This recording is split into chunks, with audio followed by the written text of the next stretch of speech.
Hey guys, welcome back to Nav's Nonsense. I am in the car. My mum's just literally gone for an appointment, so I thought this is a great ample opportunity for me to make a video.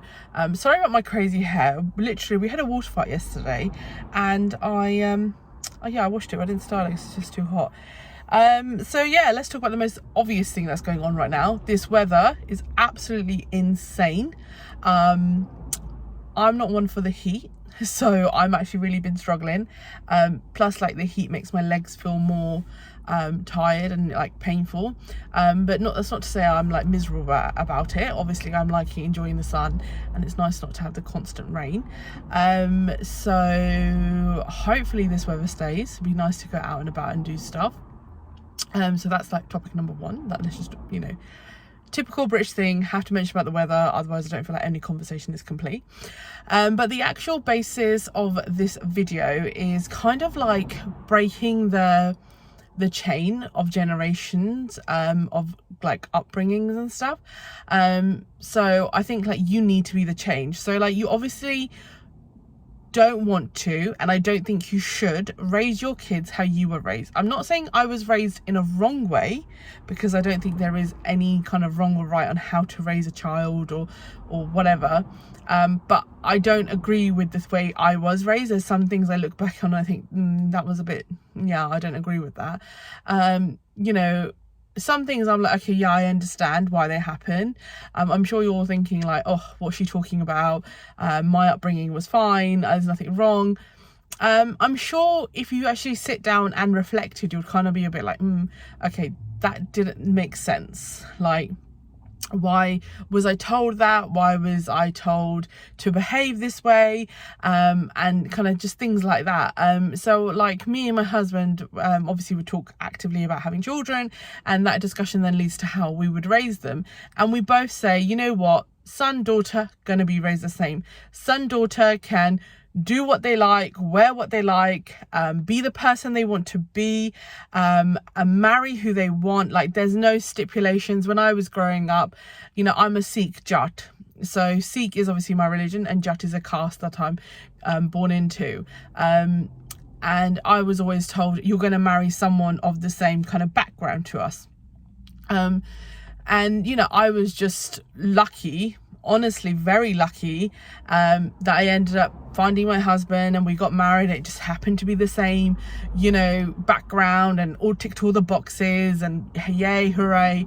But to me that didn't matter. Like, to me, that I didn't even look at that. I was like, okay, just found someone, same religion, same past. Wow, okay, but how is this person actually? Are we on the same wavelength? Are we chatting about the same things? Is our thinking similar, like when it comes to raising children and living life? And if we don't have children, let's have these conversations now. And I was very, very fortunate that in terms of those things, me and my husband might, okay, maybe everything else we might disagree on, and he might be lazy and I might do this and all this stuff, but those things you just kind of part and parcel of a person. But upbringing and thinking, I think, should be very on par and similar, because then it makes other things very difficult. If you do not have these conversations from the beginning, then when you have your kids, you're going to find it very difficult to maybe do certain things or want certain things, because you're going to be at loggerheads with each other. But that's not to say when I was going out and about and enjoying my life, I chatted to everybody. I didn't care. Honestly, I think at one point my family were very convinced I was going to marry a white guy. Because I was just, I was like the rebel one, always went out and was out every Friday, Saturday night clubbing, going out with my friends. My friends would call me, let's go to, like, I was there, I was loving my life. I didn't give a crap about anybody. And as you can see from my videos, you can imagine me saying this now and thinking, oh my God, like, if you look at her now, she's just a homebody. She doesn't go anywhere. She's just like, a little typical housewife and things like that. But I think that's more on me, and I think that's kind of my like anxiety and like my social aspects of life. When I was going out, when I was younger, I was single, so I didn't have anybody to really worry about apart from myself. Now I think about like, oh, I wonder what my husband's doing, or it'd be quite nice to go back home, and like the pandemic really messed with me like big time, especially like the third lockdown that we had last year. sorry, like that's really like stuck with me. So I do start like panicking, like, oh my god, I've got to go out and I've got to go meet this person, and that's just things I'm working through, like personally. That's got nothing to do with kind of anybody else. So yeah, like I see my sister, she broke the cycle, and I think it's so brilliant of her to put herself first, because you know what, the biggest thing is, especially in like Indian communities, I can't talk about any other community, I can only talk about my own Indian community, is that we love toxicness. Like, we live for this stuff. We love that kind of, oh, it's only happening this one time, he's not going to do it again bullshit. Like, no, right? The first time it happens is the first time it should stop. It shouldn't be said it happened again. Physical abuse is bad, yes, because you see the marks, but that mental abuse, that emotional abuse, like, that is 10 times worse, because this person is mentally bringing you down. Like, they're like degrading you, and you're allowing that behavior. And a lot of people are like, how can you sit here and say that? You're married, you wouldn't just walk away from your husband. If you know me, right, you will actually see how I've changed so much in these 5 years of being married. Like, and I think my family, especially my sister, most probably could vouch for this, because my husband might try it. He might say something in anger and it might be a bit rude, and I will stop it. I would nip it in the bud, and I will say, you ever talk to me like that again, you watch what's going to happen to you, because I will not tolerate this behavior. You know, like, we've had fights and he's tried to be, you know, I think it's just when you've got so much going on. I'm not justifying my husband's behaviour. When it happened, I lost it. I switched at him, like, next level. I like told his mum and dad, I was like, your son is ridiculous. Like, this behaviour is not going on. Like, if he wants to stay married to me, he needs to understand, like, that shit is not going. And you know, I'm very grateful to them. They got involved. They sat him down. They were like, what the hell are you playing at, man? You do not talk to anybody like that. You especially do not talk to your wife like that. And like, it was all resolved. I didn't let it escalate to that point where it was like we couldn't come back from it. The first time it happened, straight away acted on it. And I would want the same thing for my daughters. I wouldn't expect my daughters to sit there and tolerate this behaviour, because I don't do it. You know, so my sister's going through a separation. She's had her shit that she's dealt with, and now she's bringing up my nephew alongside, like, me and my husband are helping. You know, obviously, then my mum and dad are there, and so is my brother. But like, I'm the primary giver with her, she's like, talk about your emotions. He's a 5-year-old kid. We let him express himself. We let him say, I'm upset, I'm sad, I'm feeling this because of this. We weren't allowed that. Oh, it's okay, you'll be fine, don't worry, kuch nahi hunda, tu theek hai. No, that doesn't work. That doesn't work. Because I look back on my life, and I think there was a lot of times where I probably was just really anxious. I was really upset. I didn't understand the situation I was in. You know, you're having to grow up much quicker than you even realize, and no one was doing that. And it's very easy to pass the buck and blame another person. Does that make sense? Like, my mum would always say, oh, but I'm just doing what I was told. But it's up to you to break that cycle. It's up to you to actually say, no. Just because I was raised like X doesn't mean I'm going to raise my kids like X, because X wasn't a good upbringing. X showed me a lot of bad things, a lot of toxicness that happened. So I want to raise my kids in a different way, in a different environment. Does that make sense? So, like, I think it's so important that you take that step back and you think about how you were raised, and think, okay, would I want my kids to be raised in the same way? Probably not. I don't see it. Like, I see one of my eldest cousins, his kids are a lot older. They're like, you know what, the eldest is like 20, and then you got like 17 and 14, going to be 14, like 15.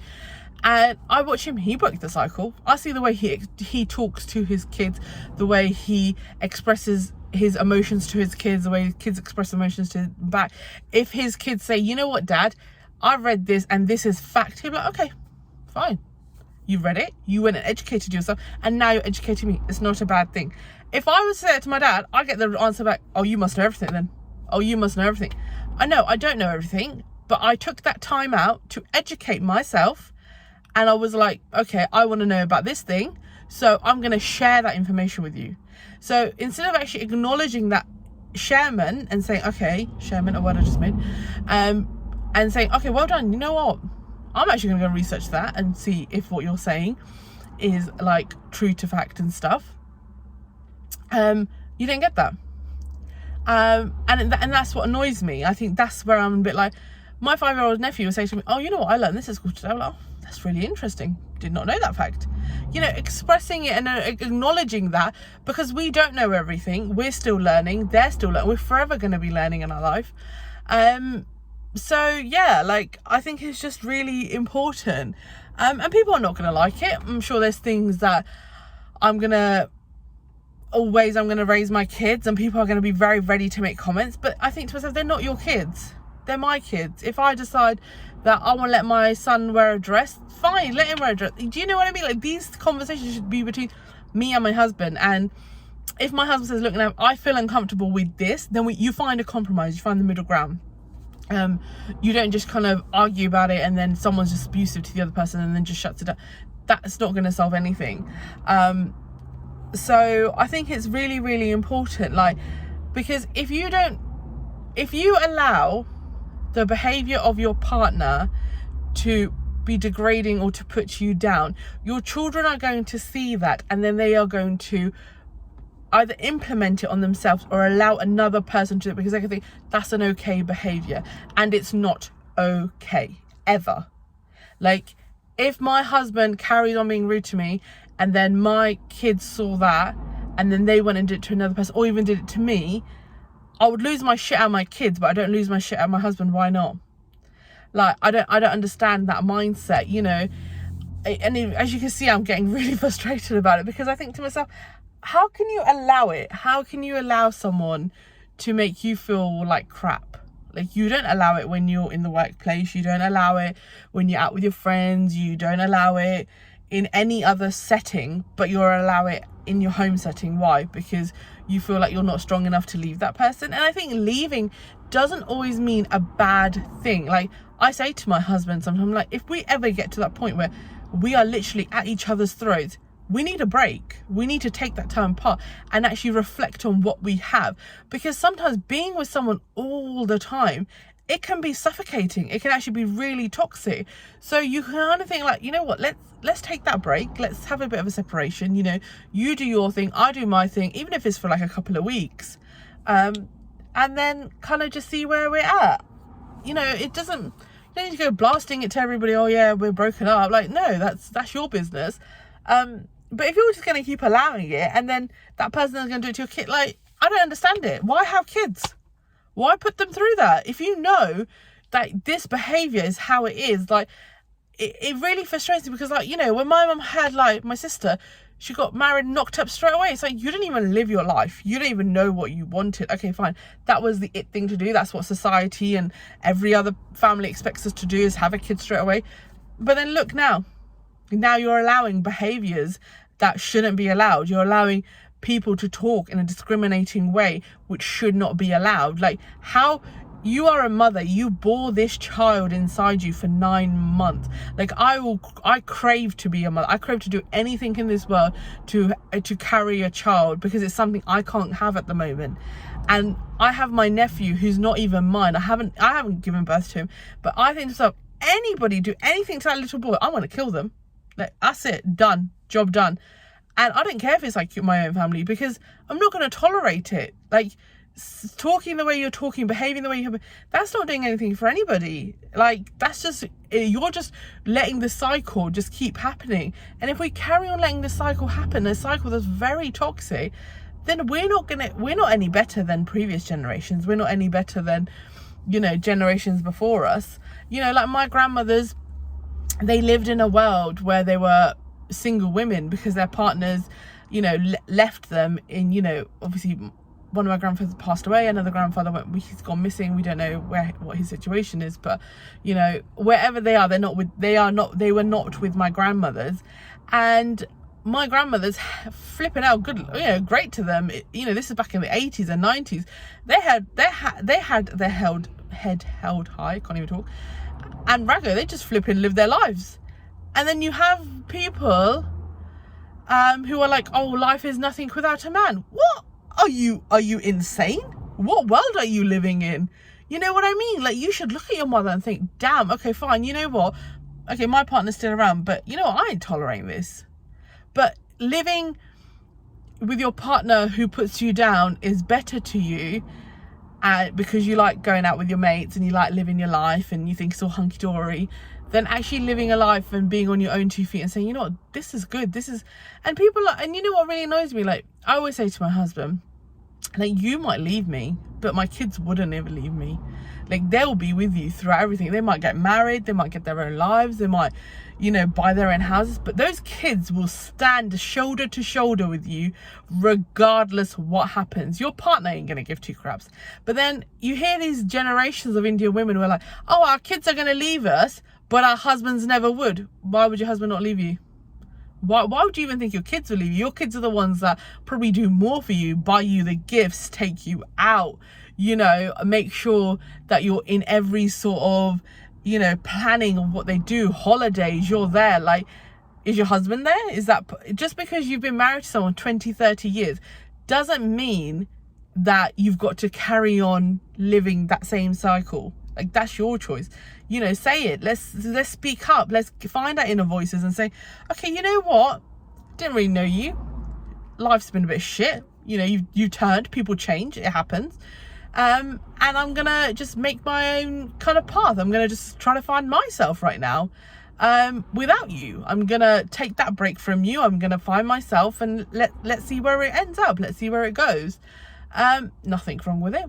Nothing wrong at all. That's why I have so much respect for especially one of my aunts, because you know what, she fucking went against the norm. She got divorced, she found her feet, she did her own thing. Like, everybody talks shit about her, and you know what, I was like, Rago, this woman's fucking amazing.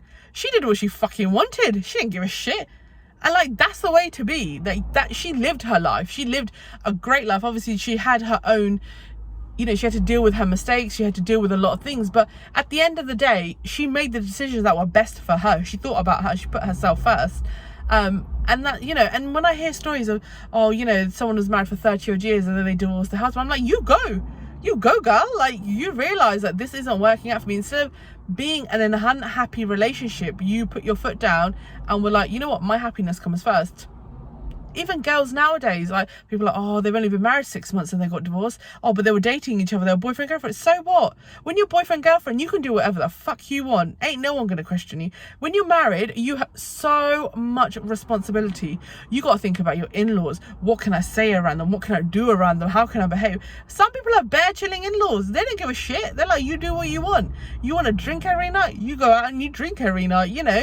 And some people, on the other hand, have in-laws which are very like, okay, no, these are the rules of our house, this is how you got to be, this is how you got to behave, even if you don't live there, this is the expectation from you, and you just got to kind of go with the flow. I wish we lived in a world where you just got married to your husband and that was it, job done.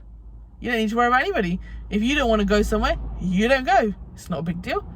But unfortunately, in the Indian society, as British Asians, we don't have that luxury. So you kind of just bite your tongue at some instance and you just go along with it. Some people can be very vocal, you know, I would love to be very vocal, but me being vocal sometimes backfires on me, so there's that. So I just kind of be vocal with my husband, tell him what I'm feeling, expressing, we find the medium ground of it and we move on. So yeah, so I think just a lot of things have been said in this video, just a lot of things for you to think about. But please break the chain, break the cycle, you know, find your happiness. Don't raise your kids in a world where you were raised and expected to be a certain way or choose a certain career choice. You know, just be you, enjoy your life. If you want to go out and you know, every weekend, then okay, obviously do it within limitations if you've got kids, because your kids should come first. But yeah, so it was great talking to you guys. And now I'm feeling really hot. I need to open the window.